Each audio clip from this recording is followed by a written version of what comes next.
Mga proyektong magtutulay sana sa mga residente. At mga gusaling magagamit sana ng mga estudyante. Pero natuklasan ng reporter's notebook na nakatiwangwang, hindi tapos, at hindi napakikinabangan.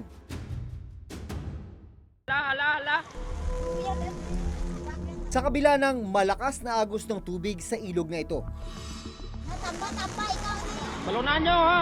Buong tapang itong tinatawid ng ilang residente at estudyante ng Barangay San Gregorio sa bayan ng Lambunao sa Iloilo. May tulay naman sa tabi ng ilog, pero ang problema, hindi na dito dumadaan ang tubig.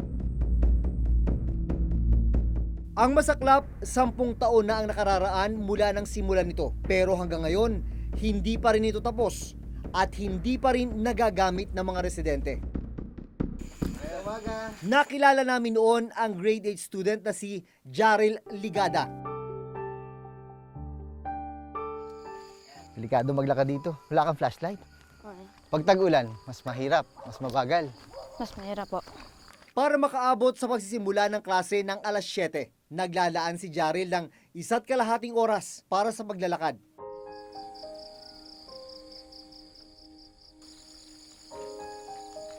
Maliban sa lubak sa kalsada, isang nakatenggang tulay ang aming nadaanan. Tulay na nasa ibabaw ng isang tuyong lupa. Eh ano nangyari? Bakit? Wala na, parang hindi na siya ginagamit. Kasi nag-iba ang direksyon ng tubig. Nag-iba. Kasi ibig sabihin dati dito ang ilog. Opo. Yan yung ilalim na yan. Opo. Hindi rin siya tapos pala. Ibig sabihin nung dati tinatawid nyo dito sa kawayan. Opo. Ano yung experience mo dati dito sa kawayan na to? Minsan po natatakot kasi parang dali na siyang masira.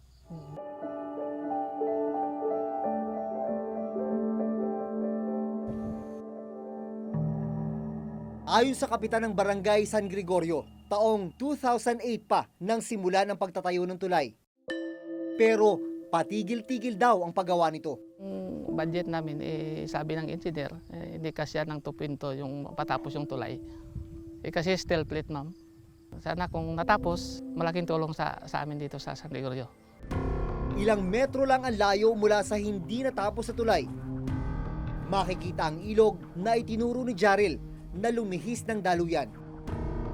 Ito ang kailangan nilang tawirin papasok ng paaralan.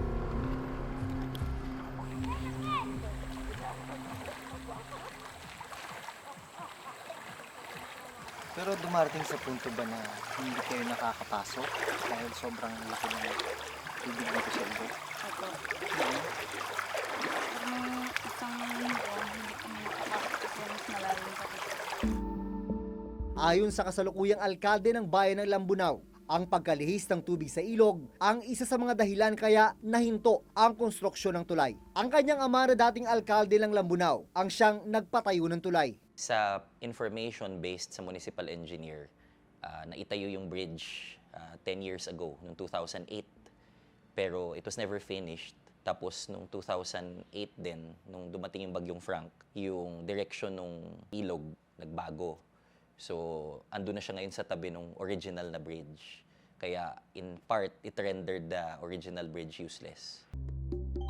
Inalam namin kung magkano ang ginastos para sa pagtatayo ng nakatenggang tulay sa San Gregorio. Pero sa text message na aming natanggap mula sa alkalde ng Lambunao, hindi pa mahanap ang lumang file ng tulay. Gayunman, nakuha namin sa munisipyo ang Statement of Expenditures na nagpapakitang naglabas ng 2 million pesos para sa rehabilitasyon ng tulay noong 2015. Pero malinaw, hindi pa rin ito natapos. Noong Enero, naglaan ng pondong 600,000 pesos ang probinsya para sa pagpapatuloy ng konstruksyon ng tulay. Posible raw kasi na muli itong maging daluyan ng ilog. 2 proyekto pa ang nakaplanong itayo sa ibabaw ng ilog sa San Gregorio, patawid sa kabilang barangay ng Kaningwan. They requested for the construction of a hanging bridge. And then they have another option, the overflow project. No? These are put in different locations, not in the same spot. Sa mga larawang ipinadala sa amin ng ilang residente ng Lambunao, makikitang natapos na ang konstruksyon ng binisita naming tulay. Bumalik na rin ang ilog sa dati nitong daanan, kaya malaking tulong na ngayon ang tulay para sa mga residente. Ang hanging bridge natin, hindi pa yan na-implement natin at saka pinuposto pa ng LGU Lambunao ngayon na ma-approve yan. Sa ngayong ng Kalahi, waiting pa tayo for approval and release of budget.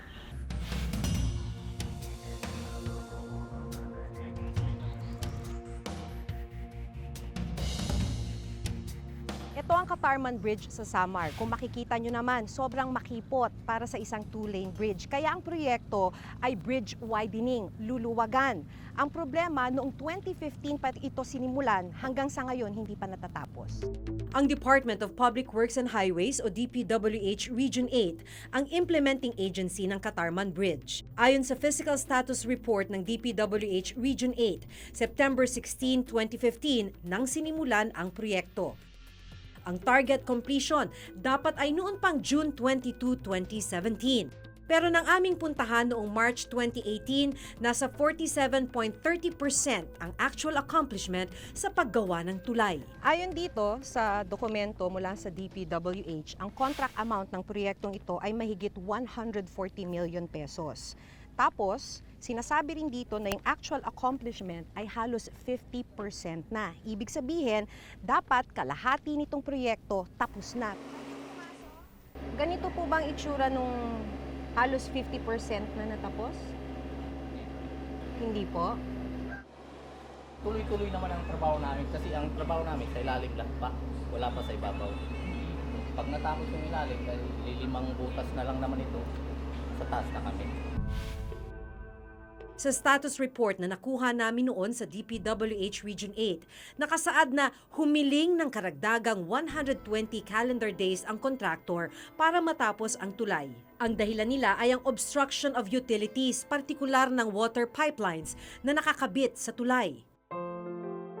Sa kasalukuyan, nadaraanan na ng mga sasakyan ang Katarman Bridge pero hindi pa rin ito tapos. 3 taon nang delayed ito sa original completion date na September 2015.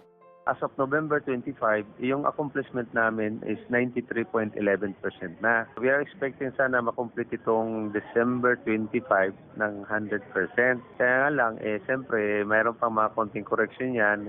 Baka umabot sa ito ng January, until January 25. Bukod sa mga tulay, binisita rin ng Reporter's Notebook ang ilang school building na para sana sa mga estudyanteng nagtitiis sa mga tent, covered court, at lumang gusali. Pero natuklasan naming nakatenga at hindi tapos. Naabutan naming nagkaklase sa isang covered court ang ilang estudyante mula sa grade 7 hanggang grade 11 ng Mondragon Agro-Industrial High School sa Northern Samar.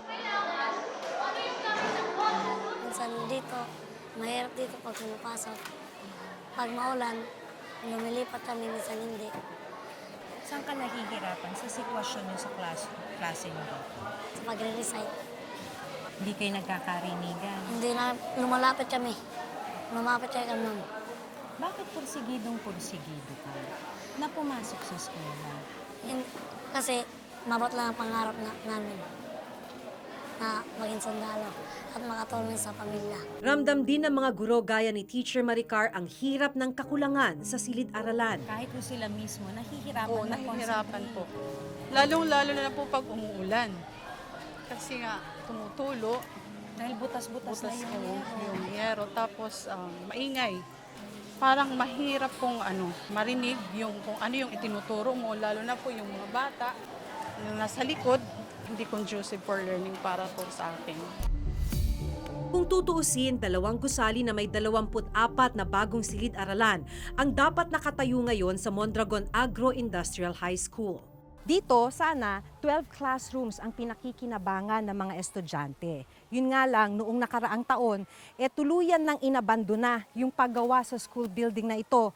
At ito na lamang ang naiwan, mga talahib, halaman, at kinakalawang na bakal. Ang isa pang gusali, nasa 2nd palapag na ang paggawa pero mga poste at ilang pader pa lang ang nakatayo. Sa dokumentong ito mula sa DPWH Northern Samar District 1, 27.8 million pesos ang contract amount para sa dalawang gusali. Sinimula ng proyekto noong May 10, 2017 at may target completion date na February 10, 2018. Donasyon ng mga pribadong grupo ang school building na ito. Pagkatapos daw ng 3 buwan na konstruksyon ay napakinabangan na ng mga estudyante simula noong October 2017. Pero itong government project na ito na nauna pang simulan ang konstruksyon ay hanggang sa ngayon nakatiwangwang, abandonado at hindi napakikinabangan ng mga estudyante. Muling nagpaunlak ng panayam si Engineer Ruel Umali. During my time kasi to, ongoing to, kaya lang po slow moving. Nag-expired to ng February, para na-extend yung kanyang kontrata. So, yun ang malimit nilang kwan dyan, weather condition, or minsan due to lack of materials, gawa ng minsan walang mabili silang materials doon, dito pa nanggagaling sa Manila. Sa dokumentong ito mula sa DPWH, umabot na sa 11.5 million pesos ng kabuang pondo ang na-disburse na pera sa kontraktor. 3 buwan pagkatapos maiere ang report noong Setyembre, ayon sa kinatawan ng paaralan, itinuloy ng kontraktor ang pagtatayo ng 2 gusali ng Mondragon Agro-Industrial High School. Ang unang gusali na dati puro poste lang, nagkaroon na ng ilang pader at slab. Ang ikalawang gusali, nadagdagan ng ilang slab. Dapat iti-terminate na talaga noon. Pero nag-submit ang contractor ng motion for reconsideration na wag daw muna i-terminate kasi iko-complete daw nila yung project. Sa dokumentong ito mula sa DPWH Northern Samar, as of September 25, 79.60% completed na ang proyekto. Pero napag-alaman namin na muling itinigil ang pagtatayo ng mga ito. Tuluyan na kasing tinerminate ng DPWH Northern Samar District 1 ang kontraktor ng proyekto. Sa Enero, muling magsasagawa ng bidding para sa kontraktor na magtutuloy ng proyekto. Kaya ang mga estudyante at guro, tila mahaba-haba pa ang pagtitiis. Ang tanong, ano ang mangyayari sa pondong naibigay na sa orihinal na kontraktor ng proyekto? Kasi may nangyari yan sa opisina, nakakuha ng advance payment, pwede i-deduct nila yan sa ibang sa project nila, kung saan man meron silang project.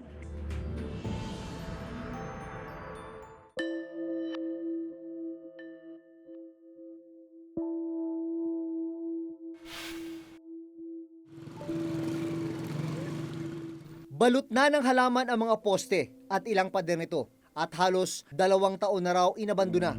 Ganito namin naabutan noon ang dapat sanay 3-classroom school building sa Lungib Elementary School dito sa Victoria, Northern Samar. By this time dapat tapos na, pero until now makikita nyo naman tinubuan na ng mga damo at lahat-lahat. Abandoned ho siya. Kasi yung last na nag-visit ako dito was 2016 at ganito na yung itsura niya. And then hanggang ngayon, hindi pa rin siya nagagalaw. Ang pondong nagastos para rito, 2.8 million pesos. Pero ang ipinagtataka ng DepEd Engineering Office sa dokumentong galing mismo sa DPWH Northern Samar District 1 na siyang implementing agency ng proyekto, idiniklarang 100% completed na ang gusali. Kahit poste lang at ilang pader lang naman ang nakatayo.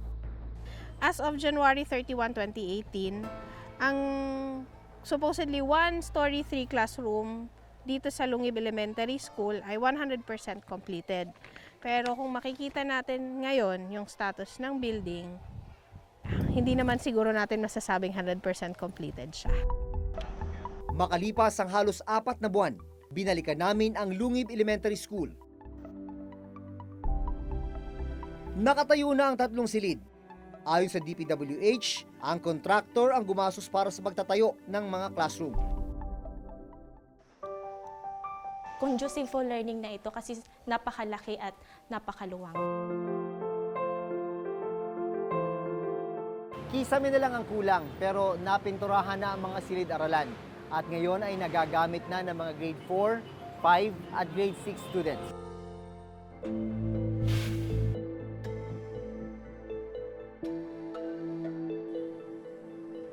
Iba naman ang problemang kinakaharap noon ng mga grade 12 students sa San Isidro Agro-Industrial High School.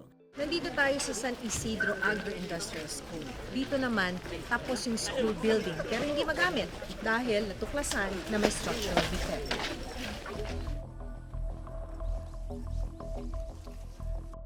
Yung para na siyang, ano ma'am, para siyang nag-sink. Uy! Ganun ba katindi to, sir? Is that what you meant? Yan yung mga circular, oh. Andyan. We need an investigation para makita talaga natin kung ano ang cause ng vibration. Baka mahina ang reinforcement niya. So, yun ang fear natin. At pag mahina ang reinforcement, may possibility na bumigay siya. Bumigay yung sahig. And that is the reason na ayaw niya siyang paggamit muna. Ayaw muna, opo.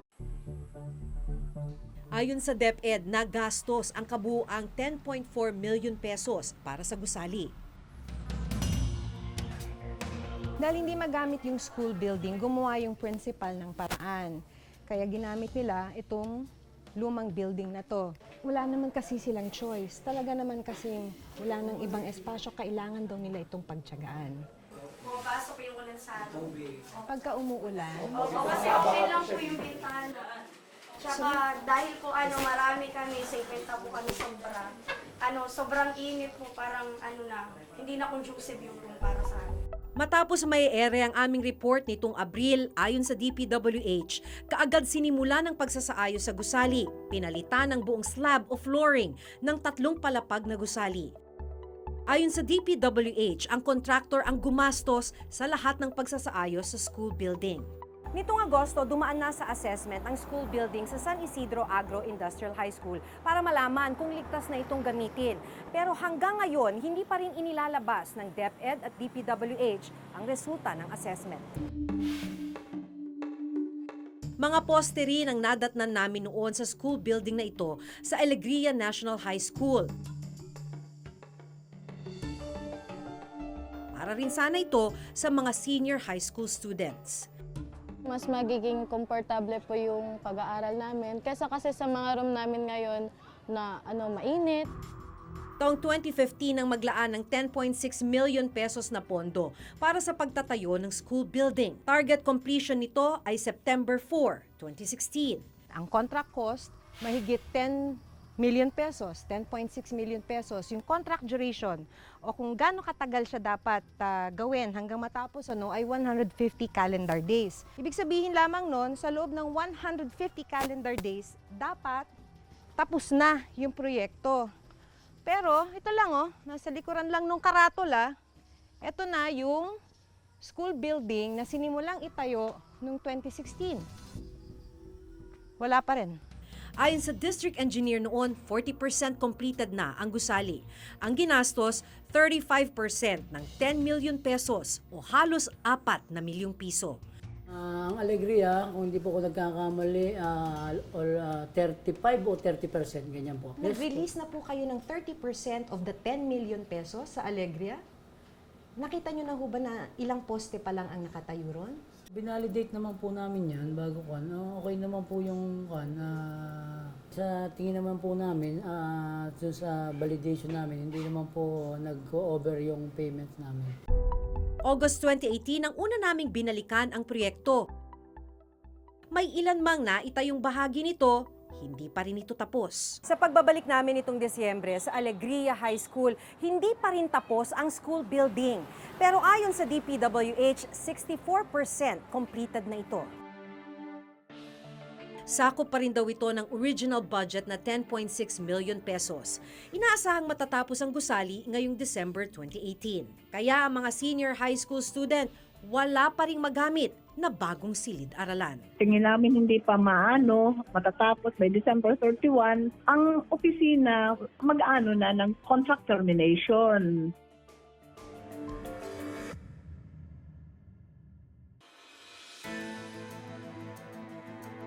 Sa pagpasok ng bagong taon, asahan ninyong patuloy nating babantayan ang mga proyektong para sa mga mamamayan. Mahalagang matiyak na mapakinabangan ang mga ito dahil pera natin to. Masaganang bagong taon sa ating lahat. Ako si Maki Pulido. Ako si Jun Veneracion at ito ang nakatala sa aming Reporter's Notebook.